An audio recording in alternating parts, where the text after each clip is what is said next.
Everyone, welcome back to your favourite channel Magnet Brains. मैं हूं शिप्रा तिवारी और यहाँ पर आपको प्रोवाइड कराया जाता है बिल्कुल फ्री एजुकेशन बच्चों, ताकि आप अपने लाइफ में बहुत अच्छा कुछ कर सकें। सो आज की कहानी जो मुझे सुनानी, वो कहानी जो है आपको ले जाएगी इस चैप्टर के अंत तक। ये चैप्टर का एक पार्ट हम आज खत्म करेंगे और उसके बाद फिर मैं आपको 2 सेंसरी ऑर्गन्स के बारे में पढ़ाऊंगी, which is the eye and ear. वो बात की बात है, पर आज जो मैं आपको सुनाऊंगी वो बहुत ही इंटरेस्टिंग और मज़ेदार कहानी है, क्योंकि इसमें हम कोई भी चीज़ बहुत टेक्निकल यूज़ नहीं करेंगे। इसमें हम थोड़ा सा रिवीजन करेंगे कि जो कुछ भी हमने पढ़ा है एक बार उसको समराइज करेंगे, और मैं आपको इसमें कुछ डिजीज़ के बारे में पढ़ाऊंगी। ये हुआ आज का लेक्चर आउटलाइन जो आज हम करने वाले हैं बच्चों। ये बहुत ज़रूरी है, क्योंकि भले ही एनसीईआरटी में ना दिया हो, पर आपसे पूछा जा सकता है कि क्या है अल्जाइमर, क्या है पार्किंसंस, क्या है Huntington Korea.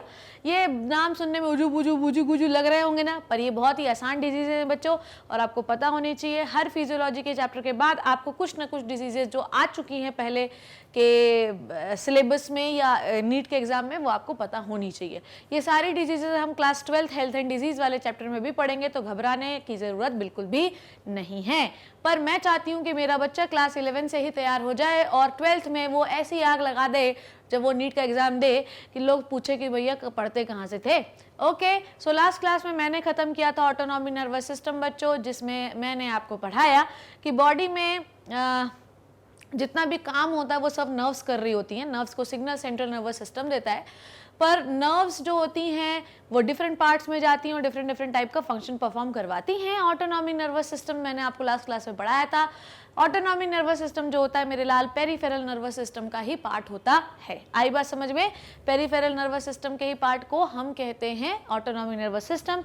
Basically peripheral nervous system has 2 parts मेरे बच्चों, one is the somatic nervous system and one is the autonomic nervous system. अगर कोई नर्व किसी वॉलेंट्री पार्ट को सिग्नल दे रही है तो उसे हम कहते हैं सोमैटिक नर्वस सिस्टम, और अगर कोई नर्व किसी इनवॉलेंट्री पार्ट को सिग्नल दे रही है तो उसे हम कहते हैं ऑटोनॉमिक नर्वस सिस्टम। ठीक है, मैंने आपको पढ़ाया कि ऑटोनॉमिक नर्वस सिस्टम 2 प्रकार का हो सकता है, one is the sympathetic and second is the parasympathetic. ठीक है, सिंपैथेटिक नर्वस सिस्टम वो होता है जिसमें बॉडी एक्साइटेड होती है। ठीक है, एक्साइटेटरी कंडीशन में होती है, लास्ट क्लास में मैंने आपको बताया भी था। इसमें बॉडी जो होती है बहुत ही स्ट्रॉन्ग रिस्पॉन्स शो करती है। तो बॉडी अगर एक्साइटेड स्ट्रेसफुल कंडीशन में है तो इट मीन्स आपकी कौन सी नर्व्स आपकी बॉडी को सिग्नल दे रही हैं, that is the sympathetic nerves. ठीक है, और उसके बाद मैंने आपको पढ़ाया कि पैर, अगर बॉडी हमेशा स्ट्रेसफुल कंडीशन में, दुख में, एक्साइटेड कंडीशन में तो नहीं रहेगी, तो जब बॉडी नॉर्मल कंडीशन में रहती, मेरे लाल, मेरे बच्चों, मेरे हरे पीले नीले गुलाबी, तो उसे हम कहते हैं पैरासिम्पैथेटिक नर्वस सिस्टम। डन हो गई इतनी बात। फिर मैंने आपको उनका स्ट्रक्चरल और फंक्शनल डिफरेंस दोनों बताया था। फंक्शन में डिफरेंस बताया कि कौन कैसा काम करता है, और फिर मैंने आपको स्ट्रक्चरल डिफरेंस भी बताए थे। मैं ये उम्मीद कर रही हूँ कि वो लेक्चर आपने ध्यान से सोच समझ के लगाया होगा। बच्चों ये याद रखना कि इस चैप्टर में से एनसीईआरटी के बाहर क्वेश्चन आते हैं, इसलिए मेरा पढ़ाना ज़रूरी था।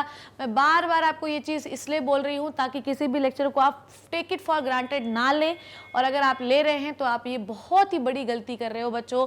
फिर मैंने तो सब कुछ पढ़ा है, A to Z चीज़ मैंने कवर की है, सब कुछ बताया मुझे कि किसको क्या कहते हैं, क्या डिफरेंस होता है, बाकायदा डायग्राम बना के बताया। प्लीज़ मेरी ये रिक्वेस्ट है कि आप लोग प्लीज़ एक काम करें कि उस लेक्चर्स को बार बार लगाएं, तभी आपको बेनिफिट होगा, नहीं तो नहीं होगा। ठीक है, चलिए तो आज हम लोग क्या करने वाले हैं, आज हम एक बहुत ही फन लेक्चर ले रही हूँ मैं, बहुत मज़ा आएगा। ये लेक्चर जो है ये आपके लिए रिवीजन लेक्चर की तरह काम करेगा। ठीक है, चलिए बच्चों, तो सबसे पहले मैं आज इस लेक्चर को 3 पार्ट्स में डिवाइड करूंगी।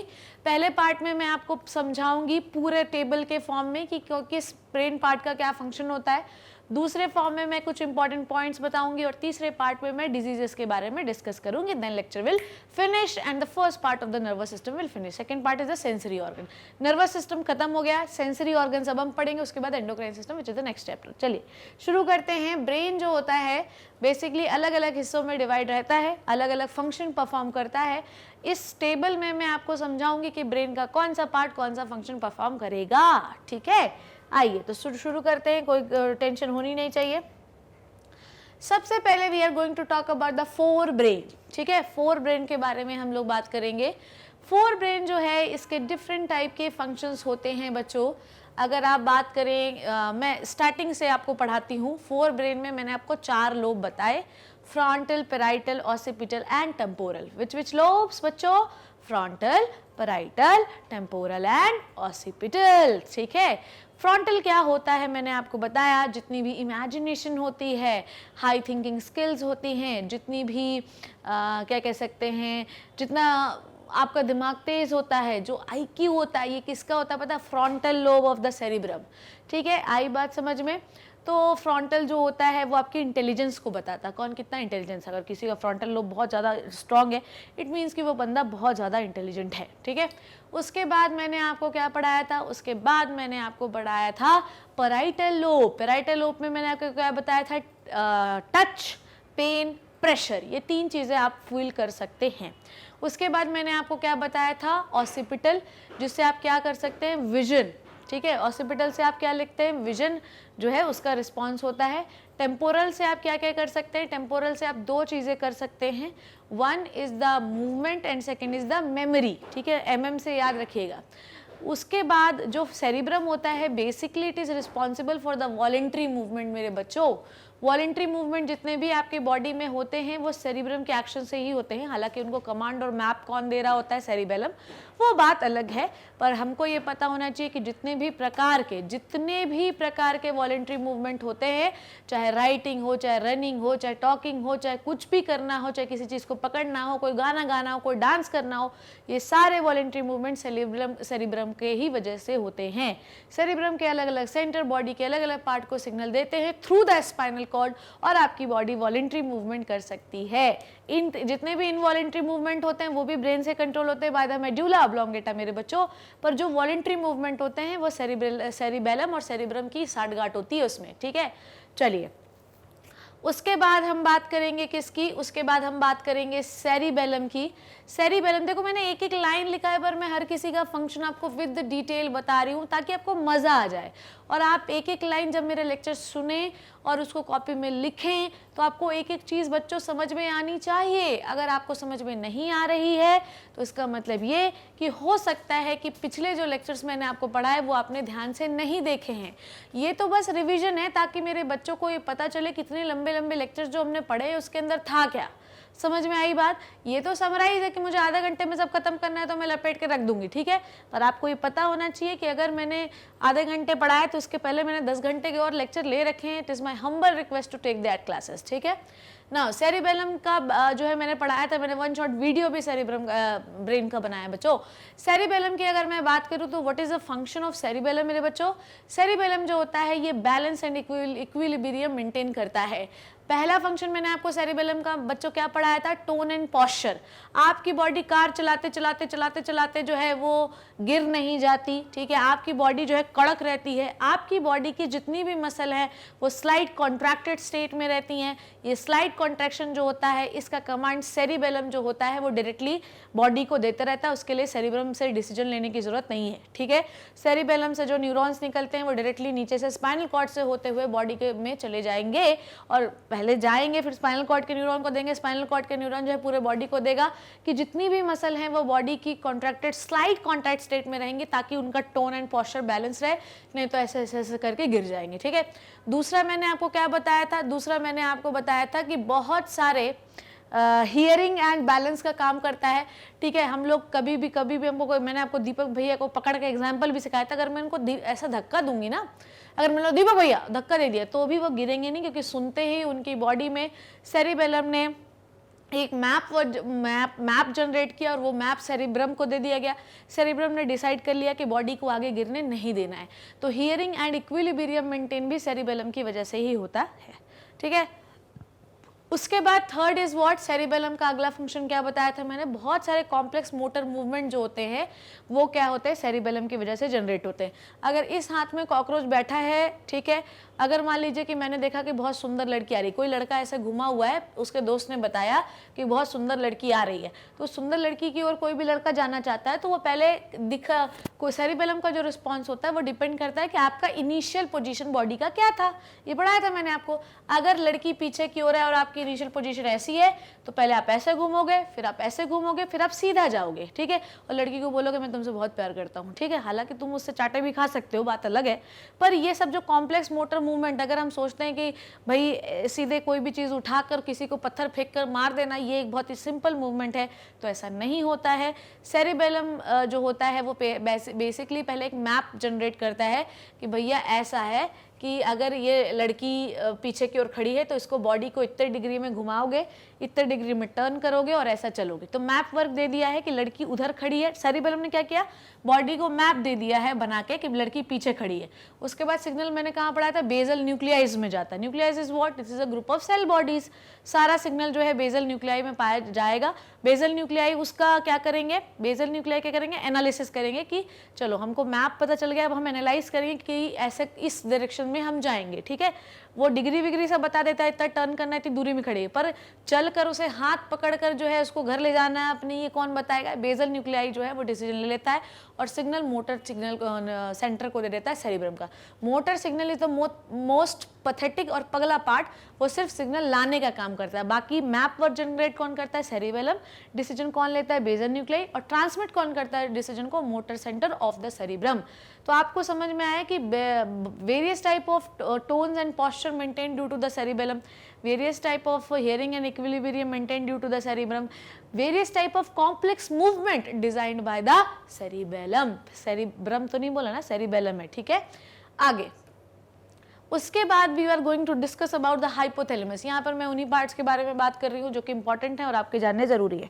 Now what is the hypothalamus. Hypothalamus जो होता है ये फोर ब्रेन का पार्ट है बच्चों, फोर ब्रेन का पार्ट है।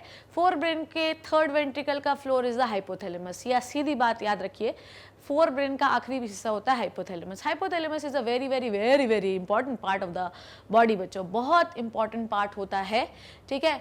अब हाइपोथैलेमस और मेडुला ऑब्लोंगेटा, ठीक है, ये हाइपोथैलेमस और मेडुला ऑब्लोंगेटा ये दोनों एक साथ मैंने क्यों लिखे हैं, क्योंकि अगर मैंने दोनों एक साथ लिखे हैं मतलब कुछ ना कुछ कॉमन फंक्शन होगा।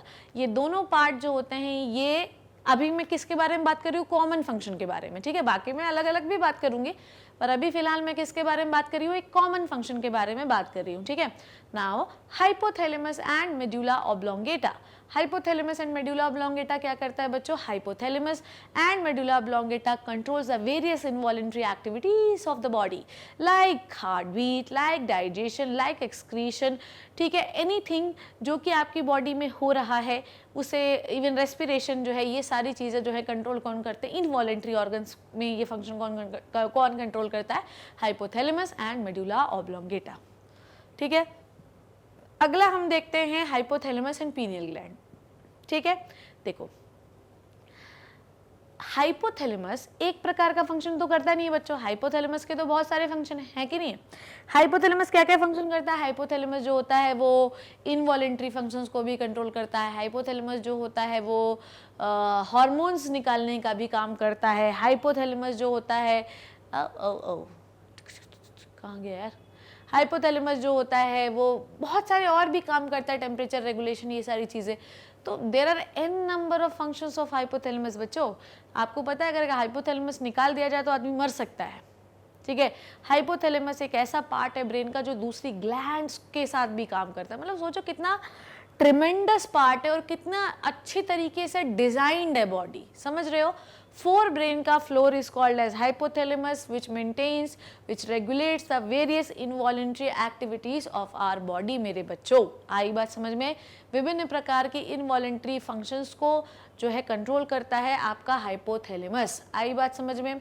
उसके बाद हम बात करेंगे पीनियल ग्लैंड और हाइपोथैलेमस। इसका मतलब ये कि pineal gland is a gland which secrete some hormones, ठीक है। एंड इसके साथ लिखा है मतलब ये है कि हाइपोथैलेमस एक ऐसा पार्ट है जो सिक्रीशन करने का भी काम करता है। तो ये बात बिल्कुल सही है मेरे बच्चों।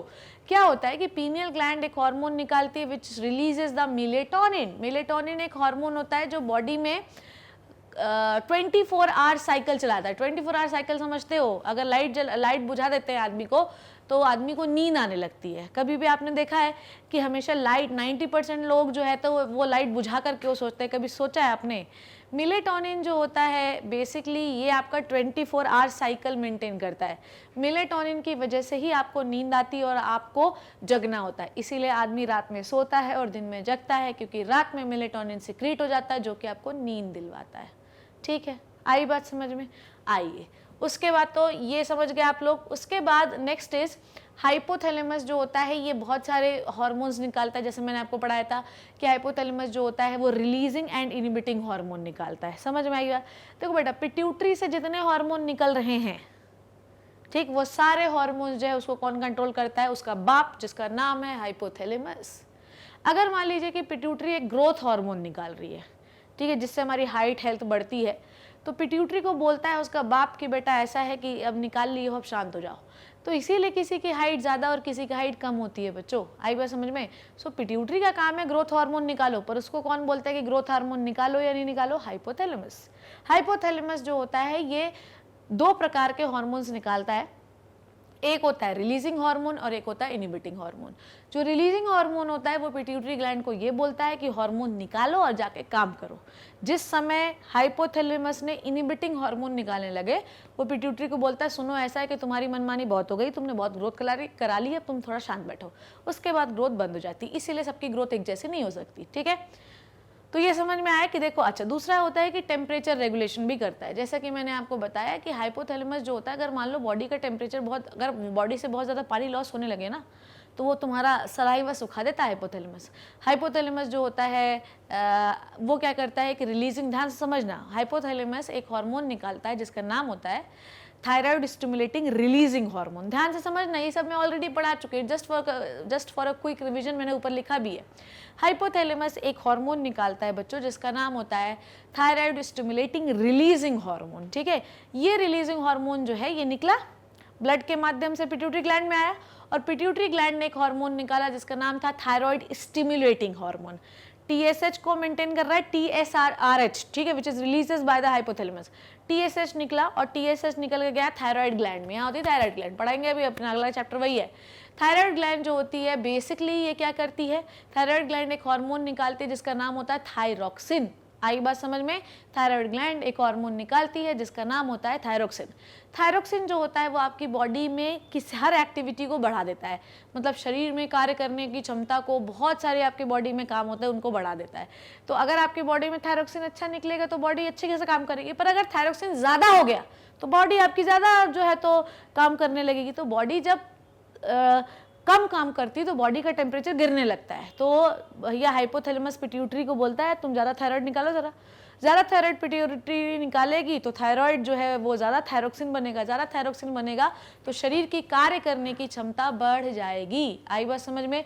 जब शरीर की कार्य करने की क्षमता बढ़ जाएगी तो मेरे बच्चों हार्ट बीट, मेरे बच्चों टेम्परेचर, मेरे बच्चों डाइजेशन, एवरीथिंग बढ़ जाएगा। इवन जिनका थायराइड बहुत ज़्यादा होता है ना, ऐसे पतले सुकट्टे होते हैं, पता क्यों? क्योंकि वो 2 रोटी खाते हैं, 5 रोटी खाते हैं, उनका धड़ाधड़ पच जाता है। ठीक है, तो लोग कहते हैं कि उन्होंने एक बार थायराइड जरा टेस्ट करा लेना। तो थायराइड जो होता है वो हर प्रकार की एक्टिविटी शरीर में बढ़ा देता है, और थायराइड की मम्मी है पिट्यूटरी और थायराइड के पापा हैं hypothalamus. Please always remember this. ठीक है, ये बात आपको क्लियर हो गई? आई डोंट थिंक सो कि इसमें कोई प्रॉब्लम होनी चाहिए किसी भी प्रकार का। अच्छा, जब स्वेट, मुंह सूखता है तो पसीना आता है ना, अर्ज ऑफ थ्रस्ट, देखो बेटा, पसीना निकलेगा बाहर, तो पसीना निकलेगा तो नमक निकलेगा, पानी निकलेगा। इसीलिए जब आप बहुत ज़्यादा वीक फील करते हैं, जब पसीना आता है तो आपका मुंह सूखता है। मुंह इसलिए सूख रहा है कि बॉडी पानी का डिमांड कर रही है, और ये आपको हंगर और थ्रस्ट जो है, ये दोनों चीज़ें जो हैं ये हाइपोथैलेमस ही कंट्रोल करता है कि कब प्यास लगनी, कब भूख लगनी। ठीक है, ओके। सेरिब्रम का एक और फंक्शन जो मैंने आपको बताया, जो कि फ्रंटल लोब का फंक्शन है, देखो लिखा हुआ है। हायर फंक्शन कौन है? इंटेलिजेंस हो गया, इमेजिनेशन हो गया, और हायर थिंकिंग स्किल्स हो गए। ठीक है, मैथ सॉल्व करने की एबिलिटी हो गई, इंग्लिश याद करने की एबिलिटी हो गई, हायर मेंटल एक्टिविटीज़ करने की वो हो गई। ठीक है, ये सारी चीज़ें। ओके, नाउ सेरिब्रम जो होता है, एक और चीज़ आपको याद होगी, मैंने आपको बताया था कि there are lots of nucleus present in the cerebrum. बच्चों याद है आप लोगों को कि भूल गए? मैडम हमें ये याद नहीं कि आपने 10 मिनट पहले क्या पढ़ाया था, आप 4 दिन पहले का हमसे पूछ रही हो। बेटा अगर ये ऐसी सोच है ना तुम्हारी, है ना, अगर तुम ऐसा सोचते हो ना तो गलत है बेटा, है ना। नीट नहीं निकलेगा ऐसे। नीट में रिविजन कल एक बहुत अच्छा कमेंट आया मुझसे, मैं एक्चुअली उस बच्चे का नाम नहीं लेना चाहूँगी, बट मैं सोच रही थी कि आज के लेक्चर में मैं डिस्कस करूँगी। बहुत ही बढ़िया कमेंट आया। उस कमेंट में क्या लिखा हुआ था पता है बच्चों? उस कमेंट में ये लिखा हुआ था NCERT consistency revision plus Shipra ma'am equals to NEET. ठीक है, ये समझ गए? NCERT रिविजन कंसिस्टेंसी और टेस्ट और शिप्रा मैम और नीट, ये बहुत ही सही चीज़ उसने लिखी थी। तुम भले ही मुझे इंक्लूड मत करो, किसी और टीचर को इंक्लूड करो, तुम्हारी इच्छा है, ठीक है। पर याद रखना कि आप इसमें, मुझे एक पॉइंट बहुत अच्छा लगा, रिवीजन। जो भी बच्चा बायो लिया है और वो चाहता है कि वो जीवन में डॉक्टर बने, तो उसको रिवीजन करना पड़ेगा। 1 बार, 2 बार, 3 बार, 17 बार, 18 बार, 20 बार, जब तक घुट के पिल नहीं जाता, याद जब तक नहीं कर लेगा तब तक तुमको रिवीजन करना पड़ेगा। और अगर तुमको ये लग रहा है कि तुम एक दिन मेरा लेक्चर देख लोगे और एग्जाम के दिन तुम्हें वो सवाल बन जाएगा, तो बेटा सबसे बबड़ी मूर्खता तुम कर रहे हो, ये याद रखना, ठीक है। आ जाओ बेटा। हाँ, तो higher mental activities, imagination, intelligence, higher mental activities को करना, मैथ्स को सॉल्व करना, सुडोकू को सॉल्व करना। और आप लोगों ने देखा होगा कुछ लोग जो है ज़्यादा इंटेलिजेंट होते भी हैं, ठीक है, क्योंकि उनका IQ लेवल बहुत अच्छा होता है, क्योंकि उनका frontal lobe of the cerebrum is very much, बहुत सारे उसमें फोल्ड, सल्कस और गायरीज होते हैं, ठीक है। उसके बाद मैं आपको बता रही थी कि सेरिब्रम जो होता है उसमें बहुत सारे न्यूक्लियस पड़े होते हैं, ठीक है। न्यूक्लियस, अलग अलग न्यूक्लियस के अलग अलग काम होते हैं, पर हमने 2 प्रकार के न्यूक्लियस पढ़े थे, एक था एमिगडेला और एक था हिप्पोकैम्पस, ठीक है। हिप्पोकैम्पस जो होता है ये क्या करता है? हिप्पोकैम्पस शॉर्ट टर्म मेमोरी को लॉन्ग टर्म मेमोरी में कन्वर्ट करता है। जैसे कि मान लो आज मैंने किसी मान लो कि हर्ष है, हर्ष मेरा आज शूट कर रहा है, तो मैंने उसको देखा, मैंने पहली बार उसको देखा, ऑफिस में बोला कि ये हर्ष है, तो मैंने बोला हाय हर्ष, हाउ आर यू, तो उसने बोला ठीक हूँ मैम। अब उसके बाद मैं उसको 10 साल बाद देखूँ तो मेरी शॉर्ट टर्म मेमोरी जो है वो लॉन्ग टर्म मेमोरी में कन्वर्ट हो गई, और 10 साल बाद मैं सर को जाते हुए सोचूंगी कि हाँ इसको मैंने कहीं देखा है, और अचानक से मुझे याद आएगा कि अरे वाह, इसको तो मैंने मैग्नेट ब्रेन्स में देखा था। तो लॉन्ग टर्म मेमोरी ऐसे कन्वर्ट होती है। आमिर खान के short term memory long term memory में गजनी में कन्वर्ट नहीं हो पाती थी, इसीलिए वो उसको याद ही नहीं रहता था, थोड़ी देर सोचता था फिर भूल जाता था, फिर उसको कोई याद दिलाता था बहुत टाइम लगता था, क्योंकि लॉन्ग टर्म मेमोरी है नहीं उसके पास। हिप्पोकैम्पस लोब में मार दोगे तो शॉर्ट टर्म मेमोरी लॉस हो जाता है, ठीक है, long term memory loss, sorry, ठीक है। नाउ तो लोब से अलग अलग सेरिब्रम के, जैसे देखो parietal, touch, pain, pressure, temperature, vibration, pleasure, test, ठीक है। टच, टेस्ट, पेन, प्रेशर, ठीक है। वाइब्रेशन, देखो मैं टेस्ट हर बार बोलती थी ना क्योंकि मेरे दिमाग में था, और देखो टेस्ट है। Touch, test, pain, pressure, temperature, vibration, pleasure, ठीक है। ऑसिपिटल क्या करता है? विजन, टेम्पोरल, हियरिंग, स्मेल, ठीक है। उसके बाद जितनी भी प्रकार की लव, एंगर, हेट, जेलिस, रेज, ये सारी फीलिंग्स, ठीक है। आइए, ये बात क्लियर हो गई आपको, ठीक, कोई दिक्कत कोई परेशानी तो नहीं। Now so this is the common function of your brain बच्चों, ठीक है, very common function of brain, ये ऑलरेडी हम पढ़ चुके हैं, ठीक है। आइए अब हम कुछ इंटरेस्टिंग चीज़ों के बारे में बात करते हैं और आपको मज़ा आ जाएगा। वो क्या है? ह्यूमन ब्रेन में मोर देन 100 मिलियन न्यूरॉन्स हैं। न्यूरॉन्स जो होते हैं ये वापस नहीं बन सकते हैं। आपको जन्म के बाद जितने न्यूरॉन्स मिल गए हैं, ठीक है, भगवान का रोज़ शुक्रिया अदा करिए कि आपको मिल गए हैं। आप न्यूरॉन को वापस से नहीं बना सकते, ठीक है। Velocity of nerve impulse is 5 to 50 times more faster in the myelinated nerve than the non-myelinated nerve। कब बताइए ये कारण क्या है? ये रिवीजन चल रहा है क्योंकि ऑलरेडी मैं सब कुछ पढ़ा चुकी हूँ। देखिए, माइलिनेटेड नर्व जो होती है, सपोज दैट कि एक्सॉन है, अगर आपको याद होगा, अगर आप अपने दिमाग के कीड़े दौड़ाएंगे तो आपको याद आएगा कि ये होता है माइलिनेटेड नर्व, ठीक है, ये होता है माइलिनेटेड नर्व, डन, ठीक है। माइलिनेटेड नर्व में जो सिग्नल ट्रांसमिशन होता है वो जहाँ पर माइलिन होता है वहाँ हो ही नहीं सकता, क्योंकि वहाँ तो इंसुलेशन है। अगर हम वहाँ से एक्सचेंज करेंगे बच्चों तो आयरन का लॉस होगा, और अगर आयरन का लॉस होगा तो भैया स्पीड स्लो हो जाएगी। तो जो माइलिनेटेड नर्व होती है उनमें आयरन का एक्सचेंज, ये जो कवर है इसके ऊपर से तो नहीं हो सकता। The cover is called as myelin sheath, ठीक है। Myelin sheath is a type of phospholipid, okay. तो एक्सचेंज कहाँ से होता है? यहाँ से होता है। फिर एक्सचेंज कहाँ से होता है? यहाँ से होता है। तो जो 2 गैप्स होते हैं which is called as nodes of Ranvier, वहाँ पर एक्सचेंज होता है। समझ में आई बात? इसलिए इसे कहते हैं saltatory exchange which is the faster exchange. अब अगर मैं बात करूँ, ये है एक्सॉन, ठीक है, अब इसके ऊपर कोई माइलिन शीथ नहीं है, तो इसे कंटिन्यूसली ऐसा एक्सचेंज करना पड़ेगा। तो यहाँ पर जो आयन एक्सचेंज हो रहे हैं, जो सिग्नल, जो भी आयन एक्सचेंज होता है, जो कि आपने पढ़ा है, सोडियम पोटेशियम, ये सारे जो एक्सचेंज होते हैं वो through along with the axon membrane होते हैं। पर अगर माइलिन शीथ होगी तो along with the axon membrane नहीं होगा, वो इन गैप से होगा। और अगर गैप से होगा तो यहाँ पर किया, फिर उचक के गए तो यहाँ पर किया। जैसे कूद कर एक्सचेंज करोगे तो ज़्यादा कम समय लगेगा और फास्टर हो जाएगा। डन हो गया। नाउ ये हो गया कुछ पॉइंट नाउ। अब उसके बाद मैं मेनिंजाइटिस को आपको डिजीज में डिस्कस करूंगी, तो टेंशन नहीं लो। आ जाओ इधर नाउ। उसके बाद हम क्या देखते हैं कि ग्लाइसिन इज बहुत सारे टाइप की चीज़ें होती हैं हमारे बच्चों, जो कि कुछ होती है न्यूरॉन इनहिबिटरी, कुछ होती है न्यूरॉन प्रमोटरी, ठीक है।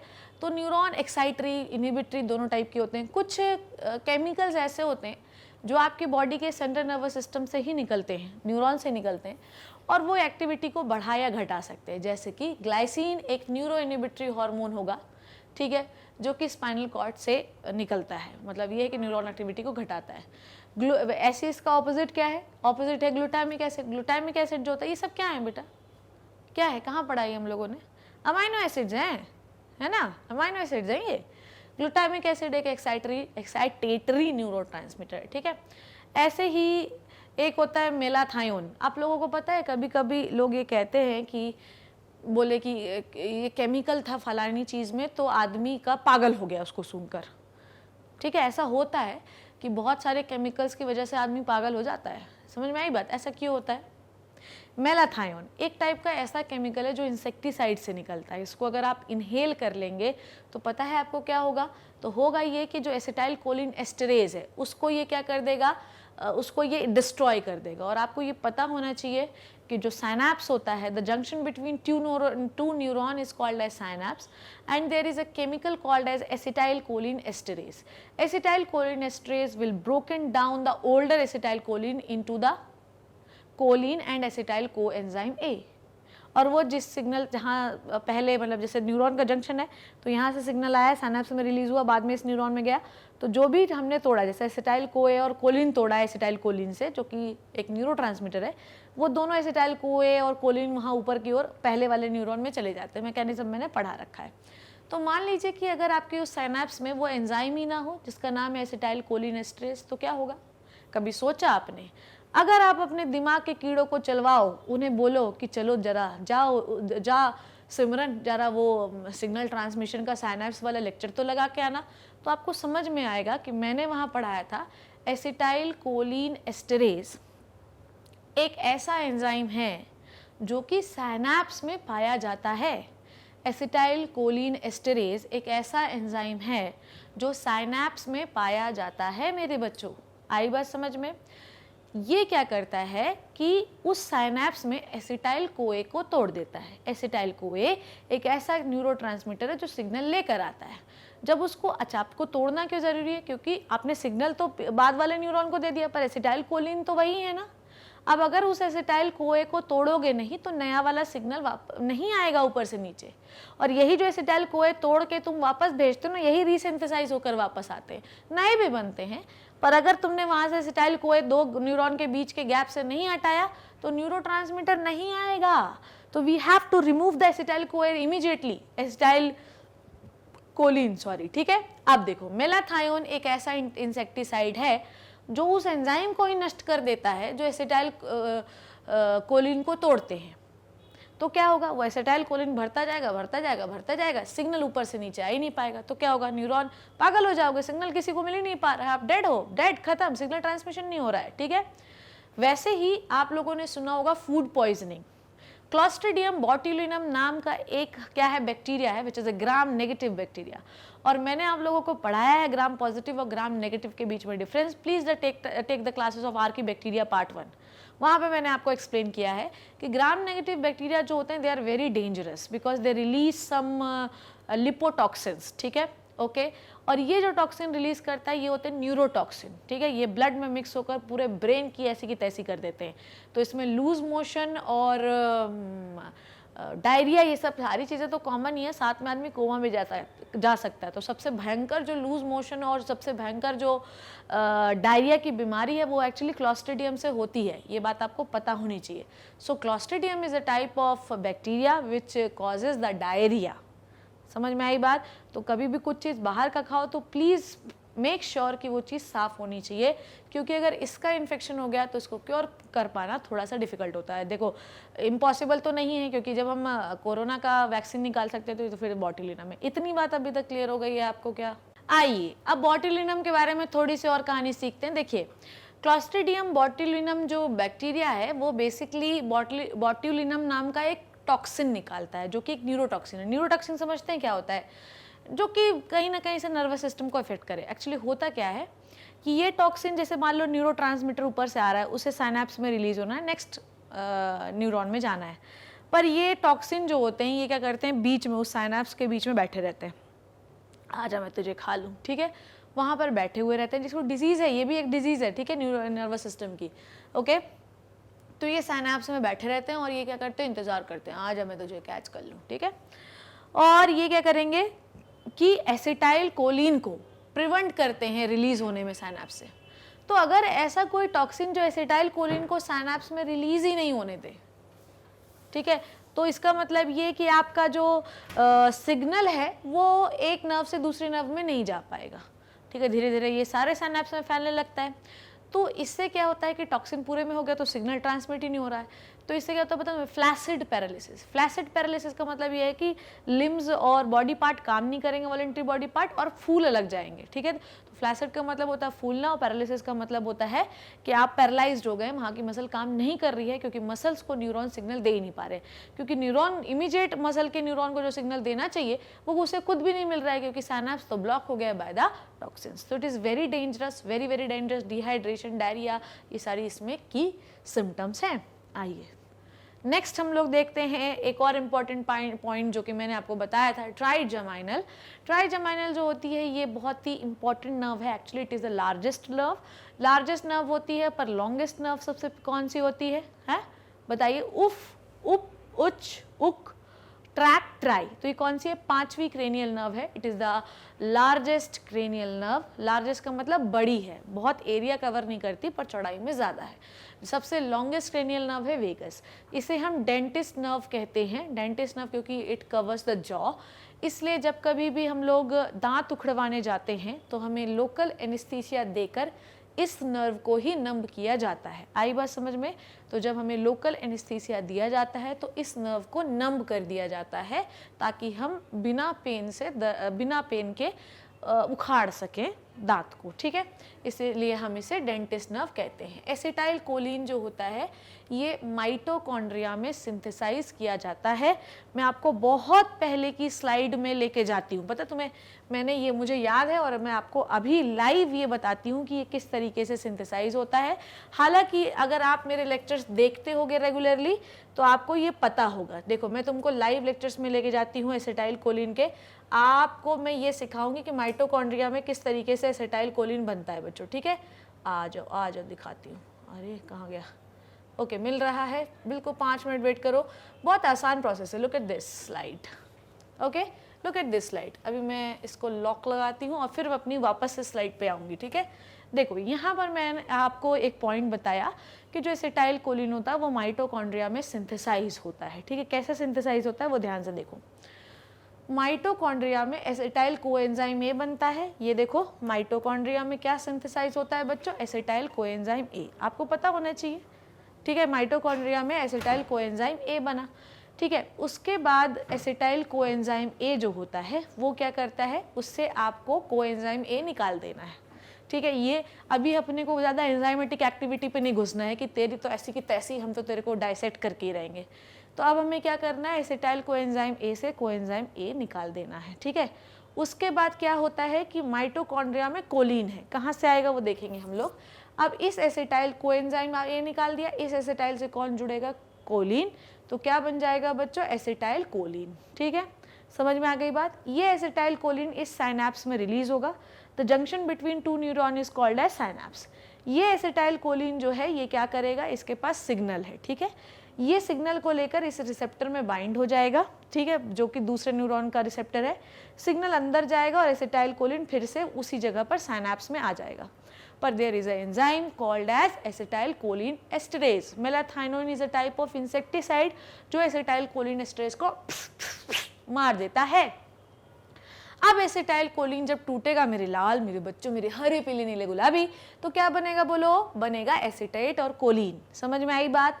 अब ये एसिटेट जो है वो वहीं रहेगा जबकि कोलिन अंदर घुसेगा। तो अब समझ में आया कि कोलिन क्या है। मैं बोल रही हूँ ना कि कोलिन जो होता है वो क्या होता रहता है, रिवर्स होता रहता है, टूटा फिर अंदर चला गया, फिर एसिटाइल से जुड़ा और फिर एसिटाइल कोलिन बन गया। तो आपको समझ में आया कि एसिटाइल कोलिन जो है कंटिन्यूसली बनता रहता है और टूटता रहता है। इस जगह पर एसिटाइल कोलिन का टूटना बहुत ज़रूरी है, नहीं तो ऊपर से नया एसिटाइल कोलिन सिग्नल लेकर नहीं आएगा। और अगर सिग्नल लेकर नहीं आया तो बोलो मुझे क्या होगा।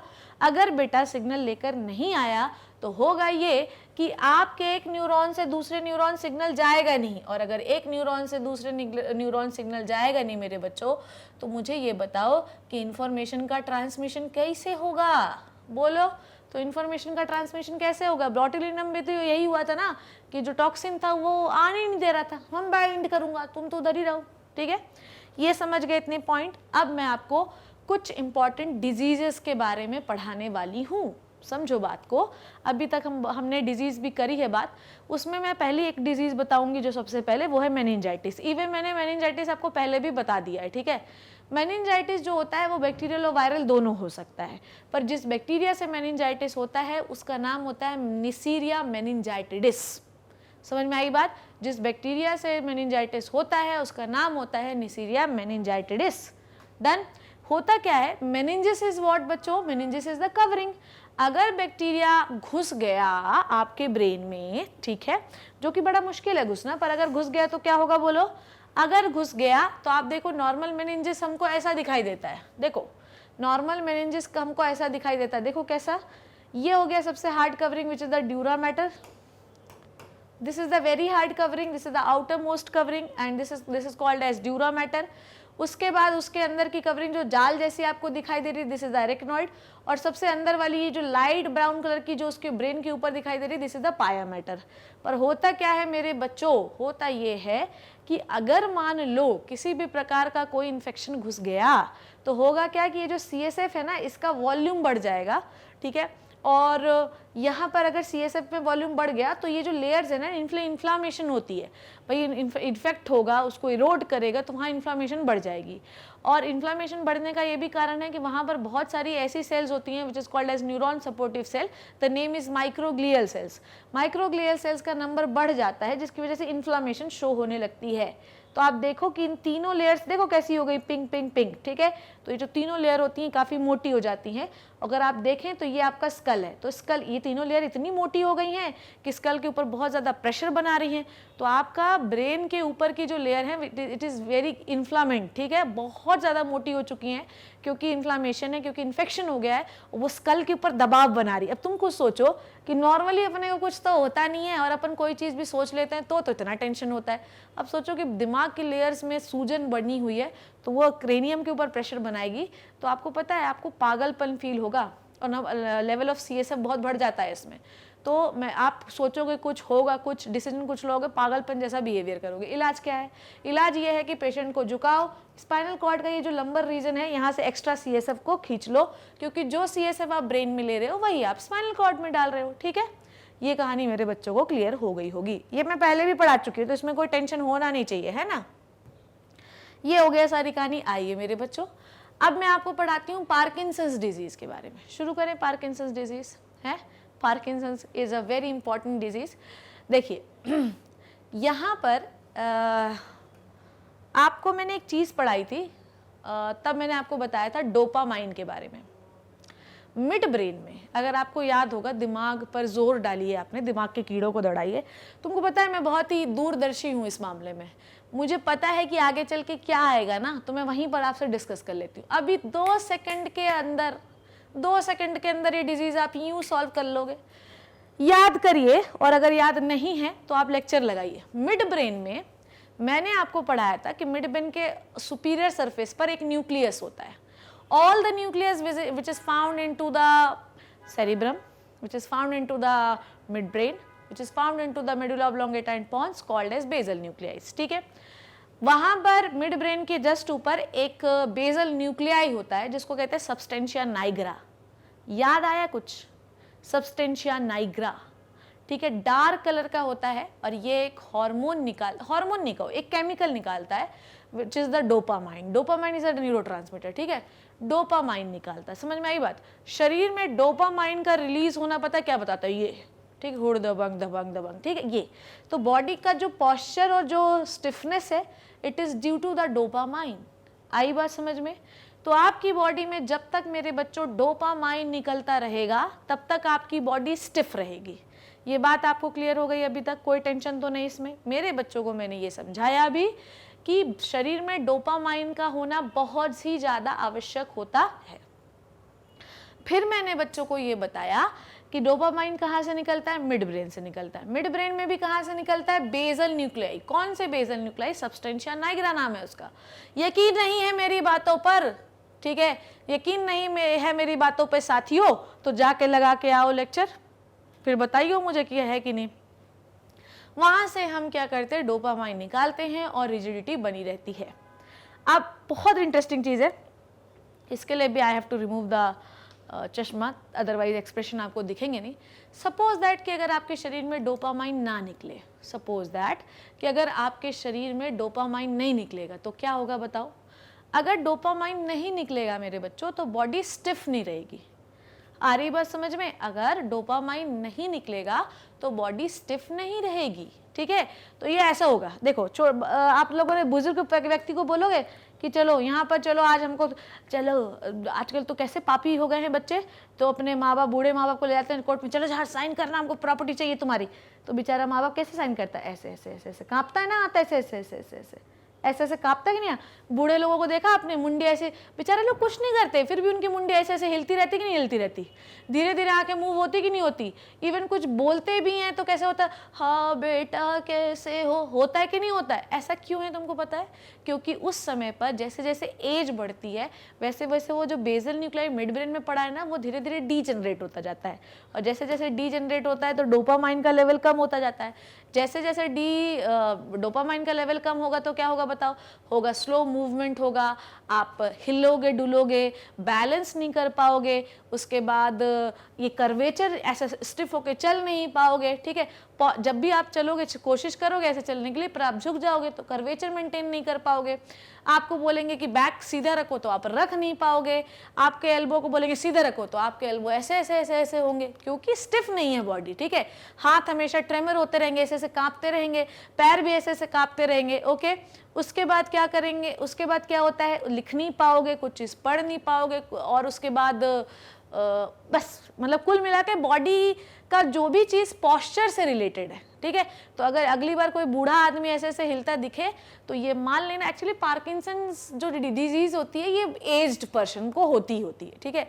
एक्चुअली पहले अगर हो गई है तो इसका मतलब ये है कि आपका जो सब्सटेंशिया नाइग्रा, जो बेसल न्यूक्लियाई, वो पहले नष्ट हो रहा है। ये बात आपको याद रखनी है। तो मसल में रिजिडिटी नहीं होगी, ट्रेमरिंग होगी, ठीक है, पॉस्चर मेंटेन नहीं कर पाओगे, हिलोगे डुलोगे, कुछ लिख नहीं पाओगे, कुछ बोलोगे तो कपोगे। It's all about only one chemical, the name is dopamine. Dopamine is a neurotransmitter जिसका नष्ट होने लगता है समय के साथ। टर्न हो गई इतनी बात। तो बूढ़ा व्यक्ति जो है वो पार्किंसन से पीड़ित हो सकता है, मरेगा नहीं, ठीक है। चलिए आइए देखें, अगली देखते हैं Huntington Korea, very important disease. Okay, Huntington Korea के बारे में पढ़ाऊंगी और उसके बाद एक और डिजीज है हमारे पास, एल्जाइमर। ओके, हंटिंगटन कोरिया जो होती है it is a genital disease, genital बोल सकती हूँ, जेनेटिकल डिजीज, ट्रांसमिट हो सकती है। ये ऑटोसोमल डोमिनेंट डिसऑर्डर है। अब मैं ऑटोसोमल डोमिनेंट डिसऑर्डर के बारे में बहुत डिटेल में नहीं बात करूँगी, बस ये बात करती हूँ कि बेसिकली अगर मान लो कि हमारे पास 46 पेयर्स ऑफ क्रोमोसोम्स हैं, अगर हमारे पास 46 पेयर्स ऑफ क्रोमोसोम्स हैं, ठीक है, 46 पेयर्स नहीं, 23 पेयर्स ऑफ क्रोमोसोम है, सॉरी 46 क्रोमोसोम है, तो उसमें जो आखिरी के 2 क्रोमोसोम होते हैं these are the sex chromosomes, ठीक है। बाकी जितने क्रोमोसोम होते हैं, ठीक है, 44 क्रोमोसोम्स जो होते हैं उनको हम कहते हैं ऑटोसोम्स, और 2 को हम कहते हैं सेक्स क्रोमोसोम्स, ठीक है। XY XX, फीमेल है तो XX, मेल है तो XY। अब ये डिसऑर्डर सेक्स क्रोमोसोम्स का नहीं है, ये डिसऑर्डर किसका है? किसका है बेटा? ये डिसऑर्डर है ऑटोसोम्स का, मतलब वो जो 44 क्रोमोसोम्स है ना उनका। अब इसके बारे में बहुत डिटेल से मैं नहीं बताऊंगा, क्योंकि इसको मैं आपको बताऊंगी कहाँ पर? 12th क्लास में, ठीक है, टेंशन नहीं लेना। हंटिंगटन कोरिया, इसका नाम समझते हैं, इसका नाम जानते हैं, हंटिंगटन कोरिया क्यों पड़ा? आइए देखते हैं। देखिए, सबसे पहले ये याद रखिए कि ये किसका गड़बड़ी का काम है? This is the deficiency of neurotransmitter GABA, समझ में आई बात? गाबा का डिसऑर्डर है ये, gamma amino butyric acid. It is a congenital disorder. Congenital disorder का मतलब ये होता है बच्चों कि ये आपको जन्म से ही मिला हुआ हो सकता है। समझ में आई बात? हंटिंगटन का मतलब ही होता है, समझो बात को, हंटिंगटन का मतलब क्या है? कॉन्जेनाइटल डिसऑर्डर होता है। इसमें बहुत सारी चीज़ों पे इफेक्ट है, ठीक है, जैसे कि इसमें साइकेट्रिक इफेक्ट है, इसमें कॉन्जेनाइटल इफेक्ट है और बॉडी के मूवमेंट पे इफेक्ट होता है। समझ में आई बात? मूवमेंट पे इफेक्ट है, कॉन्जेनाइटल इफेक्ट है और साइकेट्रिक इफेक्ट भी होता है। एक एक करके हम बात करते हैं, ठीक है। सबसे पहले हम लोग बात करते हैं कि हंटिंगटन कोरिया का, जो कोरिया का मतलब होता है मूवमेंट इम्पेयर्ड होना। What is the means of Korea? Korea का मतलब है मूवमेंट इम्पेयर्ड होना, ठीक है। आइए देखते हैं। सबसे पहले हम बात करते हैं किसकी? हम बात करते हैं साइकेट्रिक इफेक्ट क्या है इसके, आइए देखते हैं। ओके, साइकेट्रिक इफेक्ट देखिए इसमें क्या क्या होता है। इसमें पर्सन जो होता है वो बहुत ही ज़्यादा, साइकेट्रिक डिसऑर्डर्स क्या क्या होते हैं? तीनों चीज़ें होंगी, साइकेट्रिक होंगी, मूवमेंट डिसऑर्डर होंगे और अपना दिस कॉन्जेनाइटल डिसऑर्डर होंगे। सबसे पहले हम बात करते हैं साइकेट्रिक की, कि इस बीमारी में आदमी का दिमागी संतुलन कैसे होता है। ध्यान से समझना, बड़ी अजीब बीमारी है, डेथ भी हो सकती है इसमें, ठीक है। ओके, इसमें पर्सन बहुत इरिटेटेड फील होगा, मतलब तुम उसको कुछ कहोगे नहीं तो भी ज़बरदस्ती इरिटेट होगा, ठीक है। अब ऐसा बिल्कुल भी नहीं है कि कोई नॉर्मल व्यक्ति बहुत ज़्यादा इरिटेट हो रहा है तो उसको हंटिंगटन कोरिया है, ठीक है। अब इसमें क्या होता है कि पर्सन बहुत ज़्यादा इरिटेटेड फील होगा, ये इसका साइकेट्रिक डिसऑर्डर बता रही हूँ, इसमें क्या दिमागी तौर पे क्या होता है, और उसको ज़बरदस्ती सैड फील होगा, समझो, वो दुखी रहेगा। उसके जीवन में भले ही बहुत सुख है पर वो फील बहुत ज़्यादा दुखी करेगा, ठीक है। पर्सन को इंसोमिनिया होगा, मतलब रात में नींद नहीं आएगी। फटीग होगा, मतलब बहुत ज़्यादा थका हुआ फील होगा। और इसमें क्या होगा? थॉट ऑफ द डेथ, मतलब समझे कि वो खुद को मारने की कोशिश करेगा। समझ में आई बात? सुइसाइडल टेंडेंसी हो जाएगी। तो हर सुइसाइड करने वाले को हंटिंगटन कोरिया हो ये ज़रूरी नहीं है, ठीक है, पर हो सकता है कि कोई एक ऐसा सुसाइड किया हो जिसको हंटिंगटन कोरिया हो, क्योंकि इसमें मेंटल डिसबैलेंस मेरे बच्चों इतना हो जाता है कि पर्सन को लगता है कि वो जाके मर जाए, क्योंकि ऑलरेडी उसके दिमाग में क्या होता है, कितना इरिटेटेड है वो, इतना दुखी फील हो रहा है, इतना ज़्यादा डिप्रेस है वो, कि उसको लगता है कि उसके जीवन में होगा सब पर उसे फील नहीं होगा, ठीक है, क्योंकि आपकी बॉडी में एक गामा अमाइनो जो ब्यूटारिक एसिड है, ये आपको खुश रखने का काम करता है, और अगर ये निकलेगा तो आप खुश रहोगे, नहीं निकलेगा तो सैड रहोगे। उसके बाद इसमें क्या होता है वो ध्यान से देखना आपको, इसमें जो मूवमेंट्स होते हैं बॉडी के वो बहुत ही गड़बड़ हो जाते हैं, आपको ऐसे ऐसे झटके आएंगे, ठीक है, ऐसे जो बॉडी में रिलैक्स ऐसे ऐसे मूवमेंट होता है वो नहीं होगा, बहुत ही जर्की मूवमेंट आएंगे, जर्क लगेगा, बॉडी में रिजिडिटी का प्रॉब्लम होगा, एज लाइक द जो हमने प्रीवियस पार्किंसंस पढ़ा वैसा, डिफिकल्टी इन द स्पीच ऐसे होगा, ठीक है, और रिजिड नहीं होगी बॉडी, स्टिफ नहीं होगी body. This condition is called as dystonia. बहुत सारे साइकेट्रिक डिसऑर्डर्स होंगे जो कि मैंने अभी आपको बताए, ठीक है। उसके बाद एक्चुअली कोरिया का मतलब समझते हैं, chorea is the related with the movement, ठीक है, जो रिदिंग मूवमेंट होता है this is called as chorea, ठीक है, writhing movement is called as chorea, ठीक है। Huntington is autosomal disease and writhing का मतलब होता है कोरिया, ठीक है। तो हंटिंगटन कोरिया का मतलब समझे, Huntington is related with what, it is related with the congenital disorders and Korea is related with the movement. तो इसमें हमें दो टाइप के गड़बड़ी होती है, कॉन्जेनाइटल गड़बड़ी होती है और मूवमेंट की गड़बड़ी होती है, साइकेट्रिक डिसऑर्डर्स भी होते हैं, ठीक है। इसमें क्या होता है, डिमेंशिया होता है, ठीक है, इनवॉलेंट्री एंड प्रोग्रेसिव डिमेंशिया। इसका मतलब समझे आप कि what is the means of dementia. Dementia का मतलब होता है कि धीरे धीरे डीजनरेशन शुरू हो जाएगा न्यूरॉन्स का, ठीक है। और इसमें दूसरी बात क्या है कि इसमें आउटबस्ट होगा, गुस्सा अचानक से आ जाएगा, कोई भी फीलिंग आपको बहुत ज़्यादा होगी, ठीक है। इसमें लैक ऑफ अवेयरनेस होगा आपको। देखिए अब मैं कॉन्जेनाइटल डिसऑर्डर्स के बारे में बात कर रही हूँ कि हमको बिहेवियरल क्या क्या प्रॉब्लम हो सकती है जो बाय बर्थ आपको मिल जाएगी और बचपन से आपके साथ ऐसे रहेगी। जैसे लैक ऑफ अवेयरनेस होगी, आप सोचेंगे कुछ और होगा कुछ और, ठीक है। आप किसी एक थॉट पे स्टक नहीं रह पाओगे इसमें कि मैं सोच रही हूँ कि आज मैं पिज़्ज़ा खाऊंगी तो मैं पिज़्ज़ा, फिर थोड़े 5 मिनट डोसा खा लेती, इडली खा लेते, ऐसा नहीं। हालांकि ये डिसीजन मेकिंग किसी में भी हो सकती है, पर कोई भी एक नॉर्मल थॉट में भी आप स्टक जो है वो नहीं रह पाओगे। आपका जो कॉन्शियसनेस है वो बहुत, आप कॉन्शियस नहीं रह पाओगे, किसी चीज़ को ध्यान नहीं दे पाओगे, ठीक है। आप क्या करोगे, आप प्रायोरिटी नहीं सिलेक्ट कर पाओगे इस डिजीज़ में। आपको ये नहीं समझ में आएगा कि क्या चीज़ मेरे लिए प्रायर है और क्या चीज़ मेरे लिए प्रायर नहीं है, ठीक है। और आप इतने ज़्यादा मतलब मेंटली इतना डिस्टर्ब हो जाओगे कि ऐसा लगेगा कि क्या चल रहा है, दिमाग में इतनी ज़्यादा स्लो प्रोसेसिंग होने लगेगी, आप किसी भी क्वेश्चन का सॉल्यूशन ढूंढ पाने में बहुत ज़्यादा असमर्थ हो जाओगे। तो आपने क्या क्या सीखा, आपने ये सीखा कि धीरे धीरे न्यूरॉन्स जो होते हैं वो डिजनरेट होने लगते हैं, इसलिए आपका दिमाग तौर पे जो चलना होता है वो धीरे धीरे स्लो होने लगता है, ठीक है। इसमें इनवॉलेंट्री हो सकता, अच्छा ये दिमाग धीरे धीरे कम होने लगेगा, मसल्स धीरे धीरे कम काम करने लगेंगी और प्रोग्रेसिव लॉस कंटिन्यूसली बॉडी का होते रहेगा, मेंटली भी और फिजिकली भी, और हो सकता है आखिर में आपका डेथ हो जाए, और बहुत ही प्रोग्रेसिवली होता है। जेनेटिक डिसऑर्डर का यही सबसे बड़ा प्रॉब्लम होता है बच्चों कि ये इतनी ज़्यादा प्रोग्रेसिव होती हैं कि आप इसको संभाल नहीं पाते, ठीक है। लुक एट दिस डायग्राम, इसमें मैं क्या बोल रही हूँ ध्यान समझो।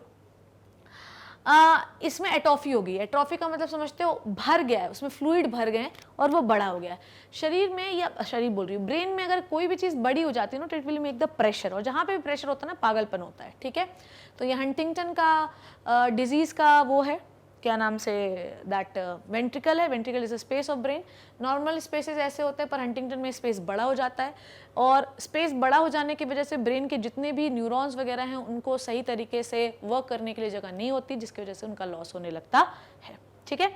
ये एक कारण है, और भी बहुत सारे कारण हैं जिसको हम 12th क्लास में पढ़ेंगे।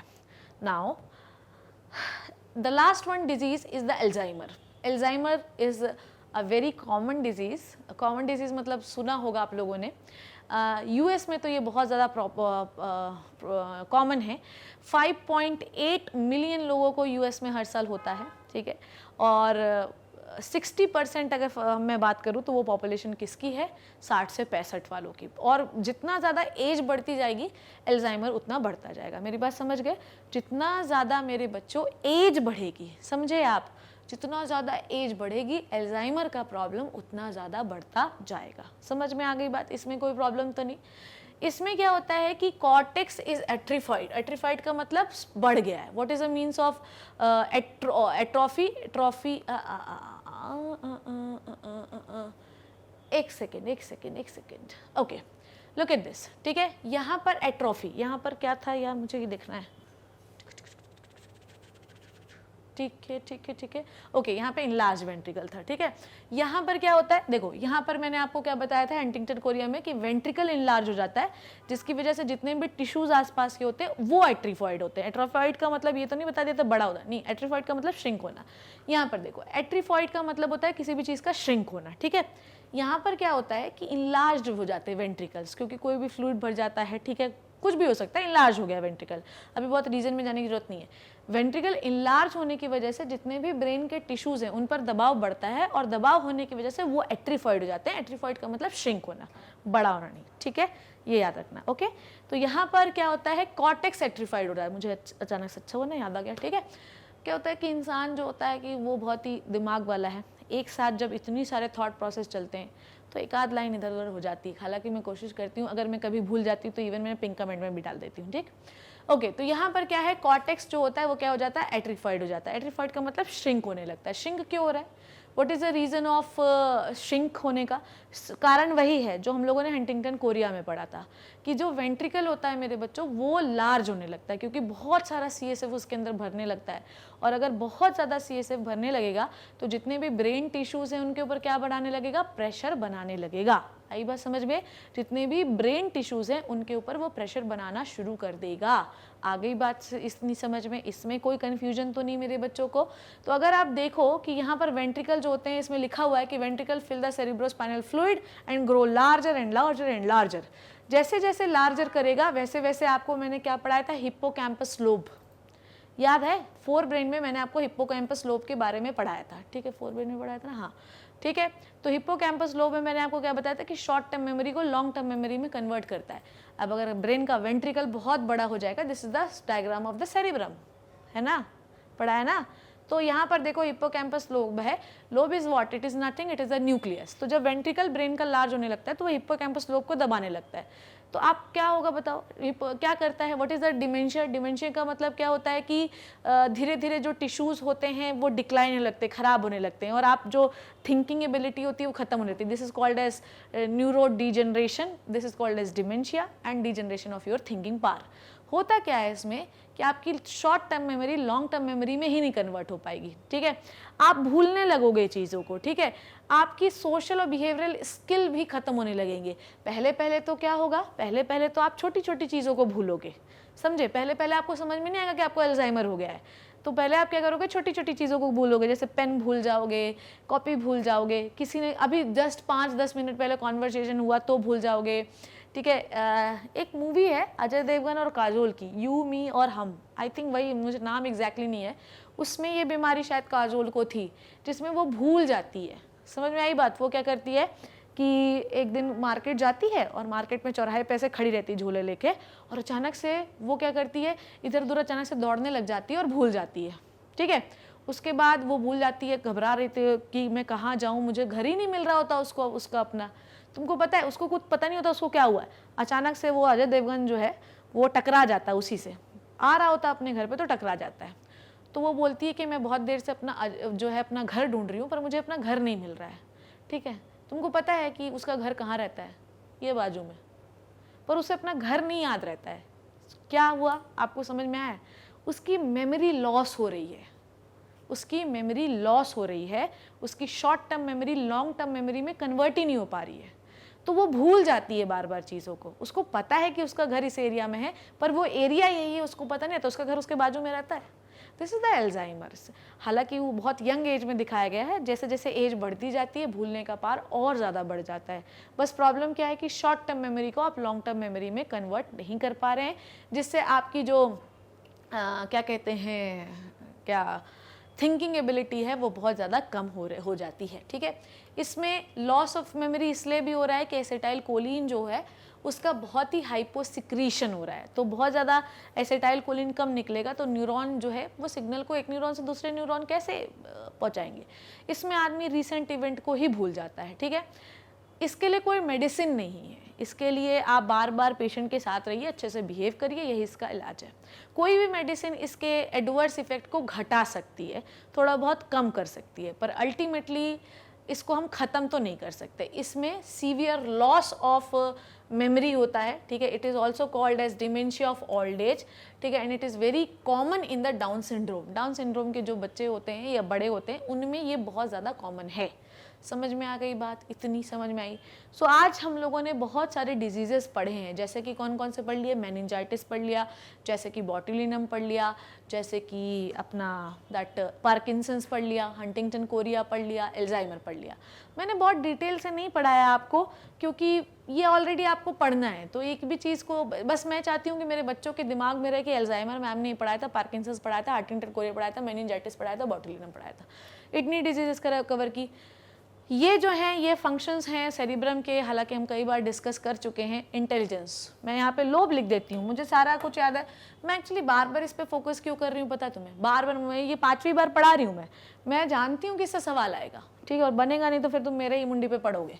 Intelligence, frontal lobe, F frontal लिख देती हूँ, ठीक है, ओके। इमोशन बताइए मुझे, बताइए, हाइपोथैलेमस, ठीक है। उसके बाद विल पावर भी फ्रंटल से, मेमोरी टेम्पोरल से, कॉन्शियसनेस फ्रंटल से, एक्सपीरियंस हिप्पोकैम्पस से या स्पाइनल कॉर्ड से। सेरिब्रम है तो ठीक है, सेरिब्रम बोल रहा है। नॉलेज है तो किससे है भैया, फ्रंटल लॉब से। वॉलेंट्री कंट्रोल है तो कहाँ से, बताइए बताइए, सेरिब्रम के वॉलेंट्री कंट्रोल हम कहाँ से करते हैं, मूवमेंट का कंट्रोल हमें कहाँ से मिलता है, बैलेंस का कंट्रोल हमें कहाँ से मिलता है, ये मिलता है ऑसिपिटल लोब से, ठीक है, क्योंकि जो चीज़ आप ऑसिपिटल इवन पैराइटल से भी, ठीक है। लाफिंग एंड वीपिंग का हाइपोथैलेमस से, इवन वॉलेंट्री भी हाइपोथैलेमस से हो सकता है, ठीक है। डिफिकेशन एंड मिक्सचरेशन ये भी हाइपोथैलेमस से। तो ये सारे फंक्शंस होते हैं सेरिब्रम के, ठीक है। ये सेरिब्रम देखो, सेरिब्रम है, ठीक, मैग्नीफाइड हुआ, इतनी जो है कोडिंग होती है इसके अंदर। आई बात समझ में। नाउ लास्ट थिंग जो मैंने आपको पढ़ाई थी वो थी रेटिकुलेटिंग एक्टिवेटिंग सिस्टम।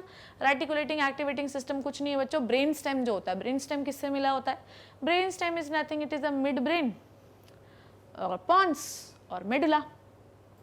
यहाँ पर इतने सारे न्यूक्लियस प्रेजेंट होते हैं। न्यूक्लियस मतलब कोई सेल का न्यूक्लियस नहीं, the group of cell bodies is called as nucleus. तो यहाँ पर बहुत सारे न्यूक्लियस प्रेजेंट होते हैं। ये सारे न्यूक्लियस जो होते हैं ये एक जाल जैसे दिखाई देते हैं ब्रेन स्टेम में, which is called as reticulating activating system.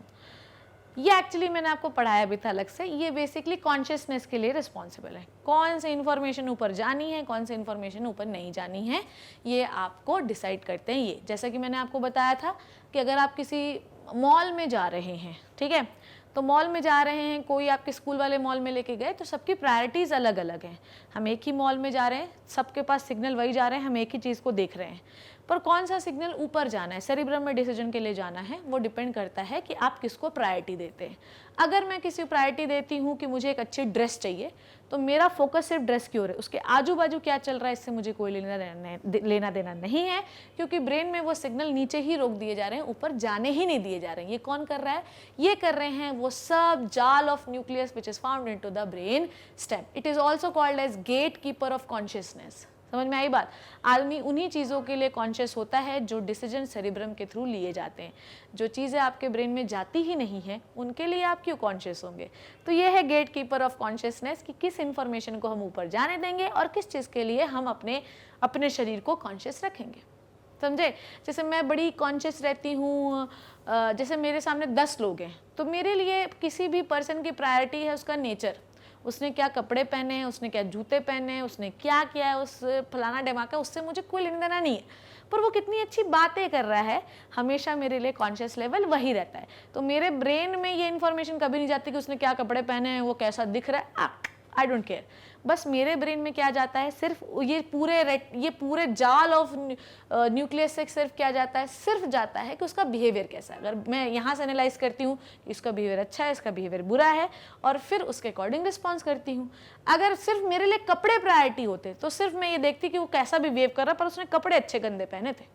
समझ में आई बात? तो ये डिपेंड करता है कि कौन सी चीज़ें हमारे लिए इंपॉर्टेंट है और कौन सी चीज़ें हमारे लिए इंपॉर्टेंट नहीं है। तो बेटा ब्रेन को हम जैसा सिखाते हैं ना वो वैसा ही हो जाता है। हम 4 बार किसी एक चीज़ को लिखेंगे, मैं बड़ी सुंदर हूँ, मैं बड़ी सुंदर हूँ, मैं बड़ी सुंदर हूँ, तो अल्टीमेटली 5वें दिन से मेरा ब्रेन ये मानने लगेगा हाँ बेटा तुम तो बहुत सुंदर हो। ठीक है? तो ये ब्रेन बड़ा ही नादान परिंदा है, इसको जैसा सिखाते हैं बच्चों वो ऐसा ही हो जाता है। ठीक है? उसके बाद ये कुछ इंपॉर्टेंट पॉइंट्स है जो आप याद कर लो तो ठीक है। Noradrenaline is role in the mood changes. अगर आपको लास्ट लेक्चर याद होगा तो मैंने वहाँ पे पढ़ाया भी था आपको। वहाँ पर मैंने आपको बताया था कि जो नॉरएड्रेनालिन होता है ये मूड चेंज करने में रूल करता है। मतलब सिंपैथेटिक नर्वस सिस्टम में जो पोस्ट गैंग्लियोनिक फाइबर्स थे वो क्या निकाल रहे थे? नॉरएड्रेनालिन तो निकाल रहे थे ना। अब देखो मेरी बात, जो मैं बोल रही हूँ वो समझो मेरी बात, है ना। ये जो आप देख रहे हो टैबून और सेरीन, ये क्या होते हैं पता तुम्हें? ये कुछ नहीं है, दीज आर द ऑर्गेनोफॉस्फेट। ठीक है, ये क्या होते हैं? ऑर्गेनोफॉस्फेट। और अगर आप देखो नीचे तो यहाँ पर लिखा भी हुआ है कि ये एसिटाइल कोलिन एस्टरेज एक्टिविटी को क्या करते हैं? ब्लॉक कर देते हैं। और अगर एसिटाइल कोलिन एस्टरेज एक्टिविटी को ब्लॉक कर दिया तो क्या होगा बोलो मुझे? अगर एसिटाइल कोलिन एस्टरेज एक्टिविटी को ब्लॉक कर दिया तो एसिटाइल कोलिन जो है वो साइनेप्स में ब्रेक नहीं हो पाएगा। अगर साइनेप्स में ब्रेक नहीं हो पाया मेरे बच्चों तो क्या होगा बताओ? तो होगा ये कि जो हमने कोलिन बना रखा है, एसीटेट बना रखा है, ये क्या होंगे? वापस से ये बनेंगे नहीं, ये कोलिन वापस जाएगा नहीं। और अगर जब तक ये तोड़ोगे नहीं नया एसिटाइल कोलिन आएगा ही नहीं।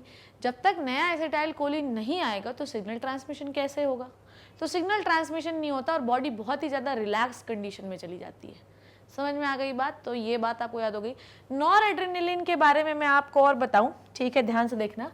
नॉरएड्रेनालिन जो होता है ये बेसिकली क्या करता है? ये करता ये है कि आपको मैंने पढ़ाया था कि पोस्ट जो सिंपैथेटिक नर्वस सिस्टम के पोस्ट गैंग्लियोनिक फाइबर से निकलते हैं। ठीक है, ये क्या करते हैं? मूड चेंज करते हैं, आपकी बॉडी को एक्साइट करते हैं, आपकी बॉडी को खुश करते हैं, आपकी बॉडी को हैप्पी रखते हैं। ठीक है, मोनोऑक्सीडेज अमाइन नाम का एक एंजाइम होता है। ठीक है, ये एंजाइम इसको डिग्रेड करने का काम करता है। अगर ये डिग्रेड होने लगे तो आदमी डिप्रेशन में जाने लगता है।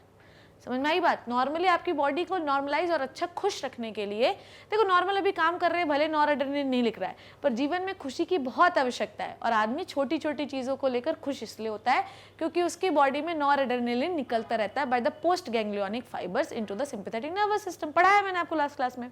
पर अगर बच्चों नहीं निकले, मोनो ऑक्सीडेज अमाइन आ जाए एंजाइम, तो धीरे धीरे करके ये डिग्रेड होने लगता है। ये बात आपको पता होनी चाहिए। धीरे धीरे करके क्या होगा मेरे बच्चों, डिग्रेड होने लगेगा।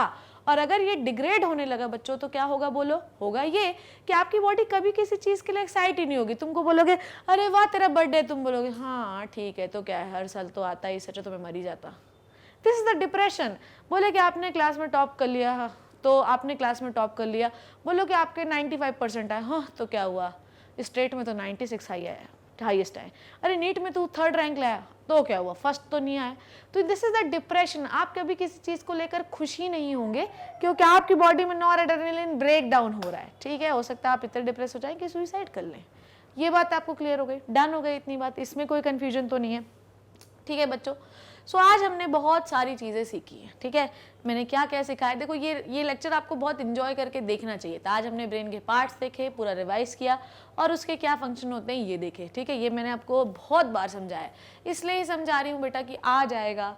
आपको हर ब्रेन के पार्ट का फंक्शन पता होना चाहिए। मैंने हर ब्रेन के पार्ट अलग बनाया इसलिए ताकि दिमाग तक जाए और दिमाग तार तार हो जाए। ठीक है, उसके बाद मैंने कुछ इंपॉर्टेंट पॉइंट्स बताए और उसके बाद मैंने डिस्कस किया कुछ एलिमेंट्स जो कि न्यूरॉन इनहिबिटरी और एक्साइटेटरी होते हैं।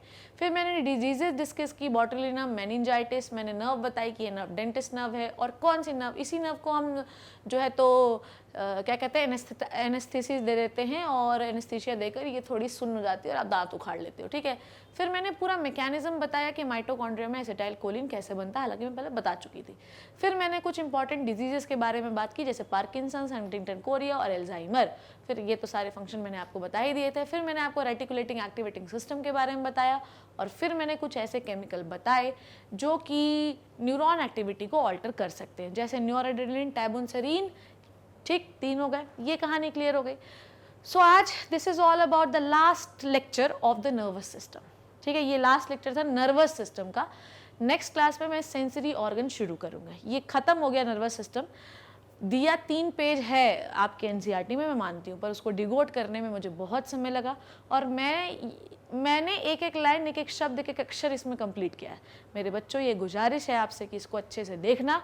मैं ये गारंटी लेती हूँ कि कोई भी सवाल नीट में आ जाएगा, छूटेगा नहीं, ये मेरी गारंटी है। ठीक है, तो ये आप पढ़ लेना। ठीक है, और अगर आपको पढ़ने में डिफ़िकल्टी होती है, अगर आपको लगता है कि साला ये लेक्चर कहाँ दिया हुआ है, इसके बाद कौन सा लेक्चर आएगा, कहाँ मिलेगी हमारी शिप्रा मैडम, तो आपको टेंशन लेने की ज़रूरत नहीं है।